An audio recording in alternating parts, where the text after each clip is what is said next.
కొత్త బిజినెస్ కోసం ఆలోచిస్తున్నారా? ఈజ్ ఆన్ డిస్ట్రిబ్యూషన్ కోసం కాల్ చేయండి 9154729854.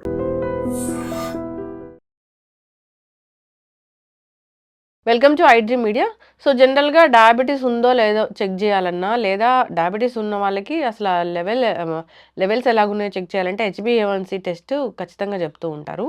ఇది చేయించుకోవాలంటే ఎటువంటి జాగ్రత్తలు తీసుకోవాలి, పూర్తి వివరాలు తెలుసుకుందాం. మనతో పాటు ఉన్నారు ప్రముఖ internal medicine specialist doctor Rajesh Ukkala గారు. డాక్టర్ గారు నమస్తే అండి. నమస్తే మా. HbA1c ఇది 3 months of random blood sugar అని చెప్తూ ఉంటారు. ఇది ఇది కరెక్ట్గా ఉంటే మనకి షుగర్ లేనట్లేనా? లేదు, దీంట్లో చాలా వేరియబుల్స్ ఉన్నాయి. సో గ్లైకోసిలేటెడ్ హీమోగ్లోబిన్, దీని మెడికల్ టెర్మినాలజీ HbA1cని గ్లైకోసిలేటెడ్ హీమోగ్లోబిన్ అంటాం. సో ఇక్కడ హీమోగ్లోబిన్ అని వాడాను కాబట్టి ఎవరికైతే రక్తహీనత ఉంటుందో, హీమోగ్లోబిన్ శాతం తక్కువ ఉంటుందో వీళ్ళల్లో HbA1c డైరెక్ట్గా కోరిలేట్ కాదు షుగర్స్కి. ఎందుకంటే హీమోగ్లోబినే తక్కువ ఉన్నప్పుడు షుగర్ బైండింగ్ ఏదైతే ఉంటుందో అది ఎక్కువగా కనిపిస్తుంది. ఓకే. సో అది అబ్నార్మల్గా హై లెవెల్ చూపించేదానికి ఆస్కారం ఉంది. సో ఇన్ ద కాంటెక్స్ట్ పేషెంట్ని బట్టి మనం కన్సిడర్ చేయాల్సిన అవసరం ఉంది. సో ప్రతి ఒక్కరికి HbA1c హై ఉంది అని చెప్పి డయాబెటీస్ మీకు ఉందని చెప్పకుండా మిగతావి కూడా మనం అనలిటికల్గా చూసుకొని దాని క్రమంలోనే డయాబెటీస్ అనేది టార్గెట్ చేయాలి. మిగతా అంటే మళ్ళీ ఫాస్టింగ్, పోస్ట్ లంచ్. ఈ మధ్యకాలంలో రీసెంట్గా కొన్ని రీసెంట్ ఇన్సులిన్ రెసిస్టెన్స్ని కనిపెట్టే విధంగా టెస్ట్లు ఉన్నాయండి. అవి కూడా చేసుకొని పర్టికులర్గా ఫస్ట్ టైం డయాగ్నోసిస్ ఉన్నప్పుడు అవన్నీ కన్ఫర్మ్ చేసుకొని ట్రీట్మెంట్ ఇవ్వడం అనేది జరగాల్సిన అవసరం ఉంది. ఓకే. అంటే HbA1c అనేది అసలు ఎంత లెవెల్ ఉండాలి డాక్టర్ గారు? ఐడియల్ సినారియో లెస్ దెన్ 5, 5.7 నుంచి 6.5 వరకు pre diabetes. Okay. 6.5 and above is diabetes. 7 ఉంది. 7 ఉంటే డయాబెటీస్ ఉన్నట్టు. మరి ఈ కాంటెక్స్లో ఇది ట్రూ పిక్చర్ అయినా కాదా, ఏమైనా రక్తహీనత ఉందా, వీళ్ళ ఫాస్టింగ్ పోస్ట్ లంచ్ నార్మల్ ఉన్నాయా లేవా, ఇలాంటివన్నీ కూడా గమనించుకోవాలి. తర్వాత HbA1c టెస్ట్ చేసే కిట్లు కూడా కరెక్ట్గా ఉన్నాయా, ఎక్స్పైరీ కాకుండా ఉన్నాయా, దాన్ని కరెక్ట్గా స్టోర్ చేయాల్సిన విధానంలో ఉన్నాయా. సో అందుకోసమే డైరెక్ట్గా HbA1c మీదే రిలై కాకుండా మిగతా టెస్టులు కూడా కన్ఫర్మ్ చేసుకుంటే మనకి ఇది కరెక్ట్గా డయాగ్నోసిస్ వచ్చేదానికి ఆస్కారం ఉంది. తరచుగా నా దగ్గరికి పేషెంట్స్ వస్తుంటారు, సడన్గా HbA1c కనిపించిందండి, దీన్ని ఎలా చేయాలి అని. వాళ్ళల్లో మేము చూస్తున్న క్లినికల్ ప్రాక్టీస్లో ఆ ఫాస్టింగ్ పోస్ట్ నుంచి నార్మల్గా ఉండడం, లేకపోతే ఇది చూసి అనవసరంగా ట్యాబ్లెట్లు స్టార్ట్ చేసి వాళ్ళు లో షుగర్తో ప్రజెంట్ అవ్వడం, ఇలాంటి ఫ్రీక్వెంట్గా గమనిస్తుంటాం. కాబట్టి డయాగ్నోసిస్ అనేది ప్రాపర్గా కాస్త ఓపిక బట్టి చేసిన దానివల్ల పేషెంట్కి అనర్థాలు రాకుండా మనం కాపాడుకోవచ్చు. ఇప్పుడు ఇంటికి వచ్చి టెస్ట్ తీసుకునే వాళ్ళు అది కరెక్ట్గా వస్తుందా డాక్టర్ గారు, లేదా అక్కడ ల్యాబ్కి వెళ్ళి ఇచ్చింది కరెక్ట్గా వస్తుందా? సో ఇన్ జనరల్గా ఆ స్పెసిమెన్ ప్రాసెసింగ్ టైం అనేది చాలా ఇంపార్టెంట్ అవుద్దండి. ఇప్పుడు ఇంటికి వచ్చి తీసుకెళ్తున్నారు, దాన్ని ఎంత త్వరగా ప్రాసెస్ చేస్తున్నారు, ఎంత సేఫ్గా దాన్ని తీసుకెళ్తున్నారు, దాని స్టోరేజ్ కరెక్ట్గా ఉందా లేదా. సో ఇలాంటివన్నీ కూడా ఇక్కడ ఫ్యాక్టర్స్. సో ఆ ఫ్యాక్టర్స్లో మనకి వాళ్ళు ఎంత మేనేజ్ చేస్తున్నారనేది ఎవరికి ఐడియా లేదు కాబట్టి దాని గురించి చెప్పడం కాస్త కష్టమే. కానీ ఐడియల్గా ల్యాబ్లో వెళ్ళి ఇస్తే ఆల్వేస్ బెటర్ రిజల్ట్స్, ఎందుకంటే త్వరగా ప్రాసెసింగ్ ఉంటుంది కాబట్టి.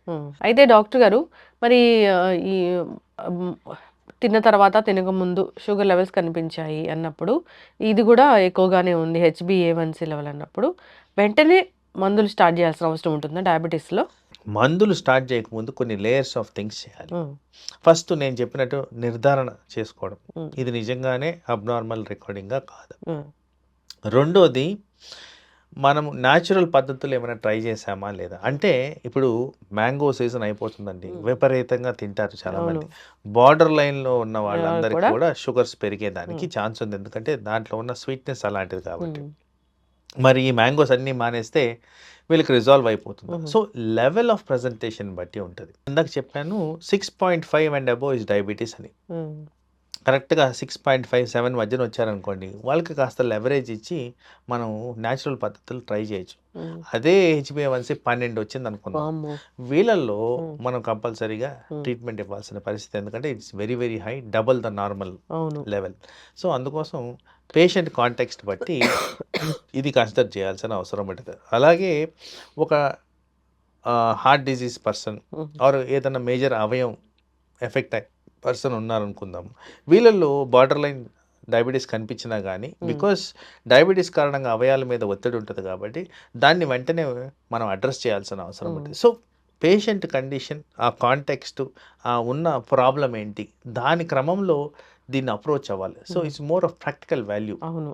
సో దీనికి డిక్టమ్ లాగా ఈ టెక్స్ట్ బుక్లో 1, 2, 3 లాగా కాకుండా పేషెంట్ కండిషన్ బట్టే మా అప్రోచ్ అనేది మేము మార్చుకోవాల్సిన అవసరం. ఏజ్ని బట్టి కూడా మనము ఈ హెచ్బిఏవన్సీని కన్సిడర్ చేస్తామా? ఏజ్ని బట్టి కూడా కన్సిడర్ చేస్తాము. ఎందుకంటే నేను ఇందాక రక్తహీనత గురించి చెప్పాను, ఎక్కువగా విమెన్ గురించి చెప్పాను. వయసు పైబడిన వాళ్ళలో కూడా పోషకాహారాల లోపాలు వివిధ రకాలుగా ప్రజెంట్ అవుతాయి కాబట్టి వాళ్ళలో కూడా రక్తహీనత వచ్చేదానికి ఆస్కారం ఉంది కాబట్టి దాన్ని కూడా ఉద్దేశించి మేము చూసుకోవాలి. ఇప్పుడు ఇంతవరకు ఇన్నేళ్ల సర్వీస్లో మీరు ఎంతో కాలంగా ఉన్నారు. అయితే ఎవరికైనా షుగర్ వచ్చి పూర్తిగా తగ్గిపోయింది అనేది ఉందా డాక్టర్ గారు? అంటే ఇక్కడ చూడండి, చాలామందికి అర్థం కాని అంశం ఏంటంటే స్ట్రెస్ కారణంగా షుగర్ వస్తుంది. ఎవరికైతే విపరీతంగా స్ట్రెస్ ఉంటుందో షుగర్ వస్తుంది. సో స్ట్రెస్ అనేది ఏంటంటే ఇన్ఫెక్షన్ స్ట్రెస్సే, మానసిక ఒత్తిడి కూడా స్ట్రెస్సే, నిద్ర లేకపోవడం కూడా స్ట్రెస్సే. ఇలాంటి వాళ్ళల్లో ఏదైనా టెంపరీగా ప్రాబ్లం వచ్చిన వాళ్ళల్లో మేబీ ఫర్ 2-3 months షుగర్ కనిపించి మళ్ళీ కనపడకపోవడం అనేది జరుగుద్ది.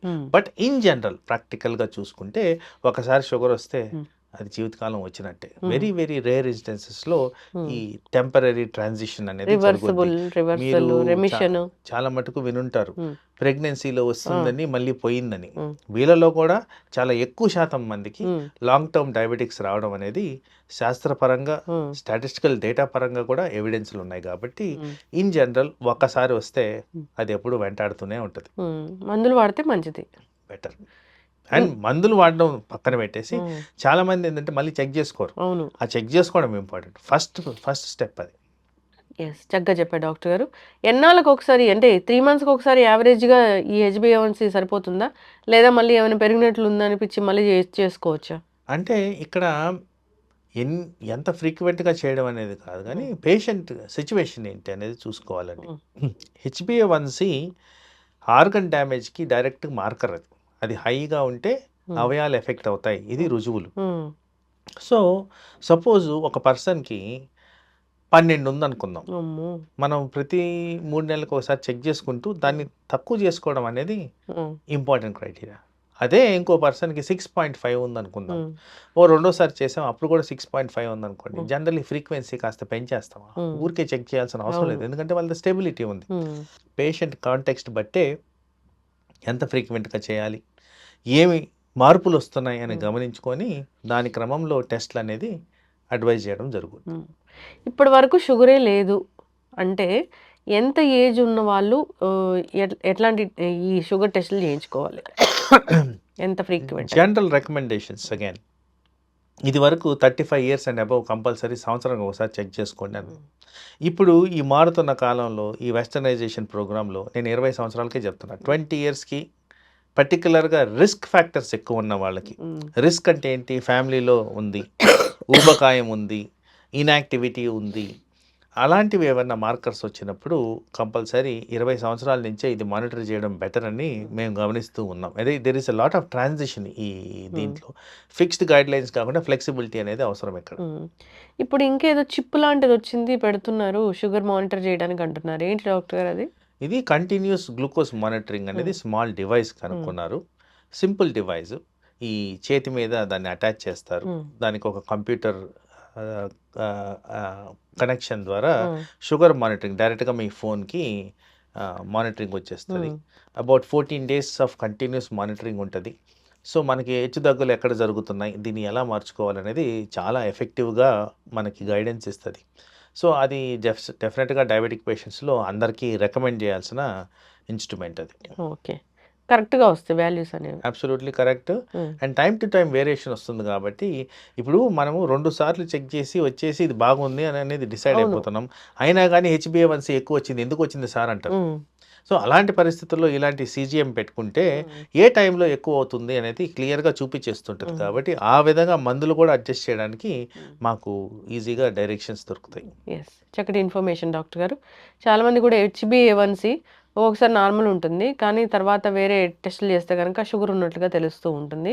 మీరు చెప్పిన విధంగా జాగ్రత్తలు తీసుకోవాలని కోరుకుందాము. So post lunch fasting blood sugar ఇలాంటివి చెక్ చేసుకుంటే కనుక కరెక్ట్గా ఉంటుంది. అది డాక్టర్ చెప్పిన విధంగా మందులు వాడుకోవాలి. సో మనకు నచ్చినట్లుగా తగ్గిపోయింది అని చాలామంది కూడా డాక్టర్ 2 టాబ్లెట్లు రాస్తే ఒక టాబ్లెట్ వేసుకునే వాళ్ళని ఇప్పటికీ మనం చూస్తూ ఉన్నాం. మేజర్ ఇష్యూ అది. నాకు ఈ డోస్ ఎక్కువైపోయింది అని వాళ్ళంతరకు వాళ్ళు మానేసే వాళ్ళని కూడా మనం చూసాము. వీళ్ళలో ఇంకొకటి ఏంటంటే డాక్టర్ గారు, చాలా అతి నీరసం కూడా వస్తూ ఉంటుంది. ఇప్పుడు డయాబెటిక్ పేషెంట్స్లో టాబ్లెట్స్ వేసుకుంటే చాలా నీరసం అయిపోవడం కూడా మనం గమనిస్తూ ఉంటాము. దానికి ఏమైనా రెమెడీస్ ఉంటాయా? సో ఇక్కడ 2-3 థింగ్స్ అండి. మీరు చెప్పింది చాలా ప్రాక్టికల్ థింగ్ అండ్ అనవసరంగా పేషెంట్స్ కాంప్లికేషన్స్ ఫేస్ చేయడం మేము గమనించాము. ఒకటి 3 సెగ్మెంట్స్లో చూడాలండి ఇది. ఒక సెగ్మెంట్ ఏంటంటే లో షుగర్స్ అయిపోతున్నాయా బికాస్ ఆఫ్ మెడిసిన్. రెండో సెగ్మెంట్ ఏంటంటే హై షుగర్స్ ఉన్నాయా, రెండిట్లో నీరసం అనేది ప్రజెంటేషన్ కామన్. మూడో సెగ్మెంట్ అంటే వెరీ ఇంట్రెస్టింగ్ సెగ్మెంట్ ఇది. ఇందాక నేను చెప్పిన కాంటెక్స్లో 12 HbA1c ఉందా అనుకున్నాం. వీళ్ళలో జనరల్గా యావరేజ్ షుగరు 500-600 ఉంటుంది. సో వీళ్ళకి సడన్గా నేను 100 చేసేస్తే బాడీ అలవాటు పడిన విధానంలో మార్పులు వస్తాయి. సో అలాంటి వాళ్ళలో నీరసం అనిపిస్తుంది. సో ఇలాంటిది చెక్ చేసుకొని క్రమ పద్ధతుల్లో తగ్గిస్తే ఈజీగా ఇలాంటి ప్రాబ్లమ్స్ని నివారించుకోవచ్చు. డాక్టర్ తినకముందు టాబ్లెట్ వేసుకోమంటే అలా వేసుకోవడం వల్ల, టాబ్లెట్ తీసుకోవడం వల్ల మాకు కళ్ళు తిరుగుతున్నాయని తిని వేసుకునే వాళ్ళని కూడా మనం చూసాం డాక్టర్ గారు. అబ్సల్యూట్లీ చాలా మిస్గైడెన్స్ ఉంది. పని చేస్తుంది అంటే గుడ్డిలో మెల్ల. సో బేసికలీ ఐడియల్ చెప్పిన విధంగా వేసుకుంటే డోసేజ్ రిక్వైర్మెంట్ తగ్గిపోతుంది అండ్ కంట్రోల్ బెటర్గా వస్తుంది. కానీ మన వాళ్ళు అనుకూలంగా మార్చేసుకుంటారు కాబట్టి దానివల్ల అనవసరమైన high doses, side effects, target reach అవ్వకపోవడం ఇలాంటివన్నీ జరిగేదానికి ఆస్కారం ఉంది. చక్కటి ఇన్ఫర్మేషన్ డాక్టర్ గారు. కంటిన్యూ చేద్దామండి. డయాబెటీస్ గురించి చాలా డౌట్సే ఉంటాయి. ఇంకా ఇన్సులిన్ గురించి కావచ్చు, మందుల గురించి కావచ్చు, టెస్టుల గురించి కావచ్చు, అసలు రాకుండా జాగ్రత్తల గురించి ఈ సిరీస్ కంటిన్యూ చేద్దాం. చక్కటి ఇన్ఫర్మేషన్ డాక్టర్ గారు. ధన్యవాదాలు. నమస్తే. Sir, one life lesson what medicine has taught you. Whatever you can do without expecting. But I really believe మన పాజిటివ్ యాటిట్యూడ్ ఉంటేనే మనం ఏదైనా సాధించగలం. గట్ని మనం కరెక్ట్గా డీల్ చేసినట్లయితే అది మనకి పాజిటివ్ హార్మోన్స్ని రిలీజ్ చేస్తుంది. షుగర్ వచ్చిన వాళ్ళ పరిస్థితి ఏంటి? పొట్ట దగ్గర పెరిగితే దాన్ని ఆండ్రాయిడ్ అంటారు. ఆండ్రాయిడ్ ఫోన్ కదా. అసలు థాట్స్ ఎందుకు వస్తాయి? బ్రెయిన్ డెడ్ అంటే దానికి ప్రపంచం అంతా కూడా కొన్ని నిర్దిష్టమైనటువంటి లక్షణాలు. మానసికంగా ధైర్యంగా ఉంటే క్యాన్సర్ జయించవచ్చు. You are a doctor for a cause sir, అంతే. వాళ్ళకి వచ్చిన ఆదాయం కాకుండా ఫ్రీ సర్వీస్ ఎంతమందికో చేస్తారు.